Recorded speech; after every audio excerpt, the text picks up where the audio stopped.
ირანმა დღეს გაგზავნა თავისი პასუხი დონალდ ტრამპის კიდევ ერთ სამშვიდობო წინადადებაზე. თუ მოკლედ ვიტყვით, ტრამპი ამტკიცებს, რომ ირანი სამშვიდობო შეთანხმებას ევედრება, ხოლო ირანი ამბობს, რომ ეს შეთანხმება უფრო მეტად თავად დონალდ ტრამპს სჭირდება.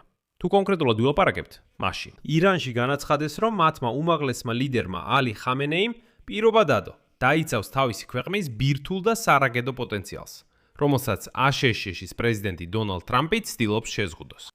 და ხამენეიმ ზოგადად დაემუქრა ამერიკის შეერთებულ შტატებს გამანადგურებელი დარტყმით. მაგრამ დიპლომატია მაინც არ შეჩერებულა და მხარეები აგრძელებენ მშვიდობის გეგმის მონახაზების გაცვლას. ამასთან ერთად, არა მხოლოდ ირანმა, არამედ ამერიკულმა მედიამაც ეჭქვეშ დააყენა აშშ-ის თავდაცვის მინისტრის პიტ ჰექსეტის განცხადება ამ ომის ღირებულებაზე. და ამტკიცებენ, რომ ეს თანხა მინიმუმ 2-ჯერ მეტია, ვიდრე წინადრეს იყო განცხადებული. მე ალექსეი პიჩი ვარ, მოდით ერთად განვიხილოთ ეს თემა, მაგრამ სანამ დავიწყებთ, გთხოვთ გამოიწეროთ ეს არხი, დაალაიქოთ ეს გამოშვება და დაწეროთ ნებისმიერი თქვენი კომენტარი ამ ვიდეოს ქვეშ. გარდა ამისა, გამოიწერეთ ჩემი Telegram არხი Pitchy News-ი, ბული მასზე მოცემული ამ ვიდეოს აღწერაში, იქ ჩვენ ვააქვათუნებთ ოპერატიულ სიახლეებს მათი მიღებისთანავე. მოკლედ, ირანმა წარადგინა თავისი პასუხი ამერიკის შეერთებული შტატების მიერ ომის შეწყვეტის გეგმის პროექტში შეტანილ ბოლო ცვლილებებზე. ირანის პასუხი მიუთითებს იმაზე, რომ დიპლომატია მაინც სრულად არ არის გაპინული. და ეს ხდება იმ ფონზე, რომ აშშ-ის პრეზიდენტი დონალდ ტრამპი ინარჩუნებს საზღვაო ბლოკადას და განიხილავს ახალ სამხედრო ქმედებებს ირანის წინააღმდეგ. რაც სხვათა შორის ჩვენ თქვენთან ერთად გუშინვე განვიხილეთ ამ YouTube არხის ცალკე გამოშვებაში. მოკლედ გაგაცნოთ საქმის არსს. გასულ შაბათ-კვირას ირანმა ამერიკის შეერთებულ შტატებს წარუდგინა წინადადება ჰორმუზის სრუტის მუშაობის აღდგენისა და ომის შეწყვეტის შესახებ. ანუ ფაქტობრივად ესეთი სამშვიდობო შეთანხმების გაფორმება. მაგრამ ირანმა ბირთვული მოლაპარაკებების გადადება უფრო გვიან ეტაპზე შესთავაზა. ანუ ფაქტობრივად დაბრუნება საცხის წერტილში, საიდანაც ეს ომი დაიწყო. ორშაბათს თეთრი სახლის სპეციალურმა წარმომადგენელმა სტივენ ვიტკომმა გაგზავნა შესწორებების სია, რომელიც მიზნად ისახავს ბირთვული საკითხის დაბრუნებას მომავალი სამშვიდობო შეთანხმების ტექსტის პროექტში. და ერთ-ერთი შეტყობინება. შესწორებები მოიცავდა მოთხოვნას ირანის მიმართ, რომ არ ეცადა გამდიდრებული ურანის გატანას თავისი დაბომბილი ბირთვული ობიექტებიდან და არ განიახლებინა რაიმე საქმიანობა ამ ობიექტებზე, მანამ სანამ მოლაპარაკებები გრძელდება. და ამ ფონზე ტრამპა განაცხადა, ციტატა: არავინ იცის რაზეა საუბარი მოლაპარაკებებზე, ჩემს გარდა და კიდევ რამდენიმე ადამიანის გარდა. ისინი ძალიან სურთ შეთანხმების მიღწევას. ჩვენ გვაქვს პრობლემა, რადგან ზუსტად არავინ იცის, ვინ მართავს ირანს. ლიდერები. ეს პატარა პრობლემა. პასუხად ირანელები ამტკიცებენ, რომ სწორედ ტრამპს სჭირდება სასწრაფო შეთანხმება, ხოლო ირანელები თავს უფლებას აძლევენ კიდევ რამდენიმე თვე დრო გააჭიანურონ. ეს ზუსტად ასეა. აღნიშნავ, რომ ხუთშაბათს დრისით ტრამპა ჩაატარა შეხვედრა თავის ეროვნულ უსაფრთხოების გუნდთან ირანის საკითხზე, რომელიც დაახლოებით 45 წუთი გაგრძელდა თეთრი სახლის სიტუაციურ ცენტრში.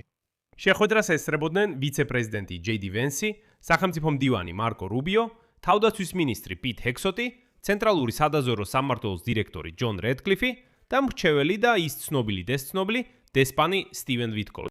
ცენტრალური სარდლობის მეთაური აშშ-ის ადმირალი ბრედ კუპერი და გაერთიანებული შტაბების კომიტეტის თავმჯდომარე გენერალი დენ კეინი ტრამპსა და მის გუნდს ახალი სამხედრო მოქმედებების შესაძლო გეგმებზე ესაუბრნენ ირანის წინააღმდეგ. ის გეგმები რომ არ გავიმეოროთ, ჩვენ გუშინ ამ YouTube არხზე განვიხილეთ. თუ გამოტოვეთ, გადადით არხზე და აუცილებლად ნახეთ. ირანის პასუხი ჯერჯერობით ზუსტად უცნობია, მაგრამ საჯაროდ ირანი არამეგობრულ სიგნალებს აგზავნის. ირანის უმაღლესმა ლიდერმა მაჯტაბა ხამენეიმ მორიგი წერილობითი მიმართვაში დაპირდა დაიცვას თავისი ქვეყნის ბირთვული და სარაკეტო პოტენციალი, რომელსაც აშშ-ის პრეზიდენტი დონალდ ტრამპი ცდილობს შეზღუდოს.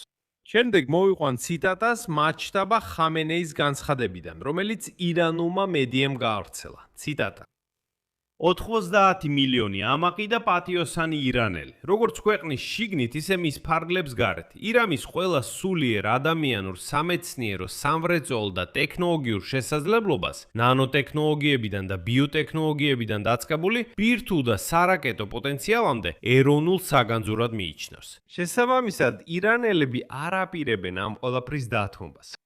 განცხადება წაიკითხა ირანის სახელმწიფო ტელევიზიის წამყვანმა ხუთშაბათს 30 აპრილს გვიან საღამოს. თავად მაჩტაბა ხამენაი მას შემდეგ რაც უმაღლესი ლიდერის პოსტი დაიკავა თავისი მამის ალი ხამენაის, აშშ-სა და ისრაელის საჰაერო დარტყმების შედეგად დაღუპვის შემდეგ საჯაროდ არ გამოჩენილა. მედიაში წერდნენ, რომ ხამენაი უმცროსი შესაძლოა დაჭრილია, მაგრამ თეირანი ამას უარყოფს. გარდა ამისა, მაჩტაბა ხამენაი მიანიშნა, რომ ირანი ჰორმუზის სრუტეზე კონტროლს შეინარჩუნებს.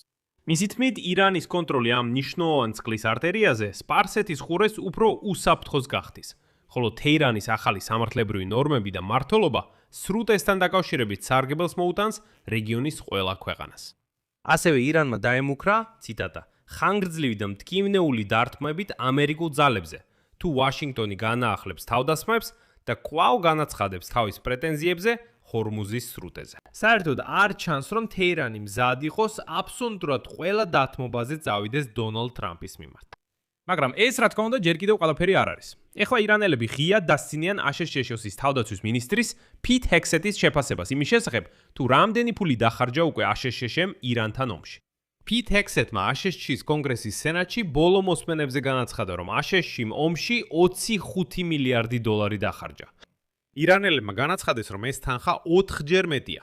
არ ითვალისწინებს იმ ზარალს, რომელსაც ჩვეულებრივი ადამიანები იღებენ. მაგალითად, ამერიკელები, რადგან ბენზინის ფასები რეკორდულ ნიშნულამდე გაიზარდა, ბოლო დროს ასეთი ფასები 2022 წლის ივლისში იყო, როდესაც რუსეთი სრულმასშტაბიან ომს აწარმოებდა უკრაინის წინააღმდეგ.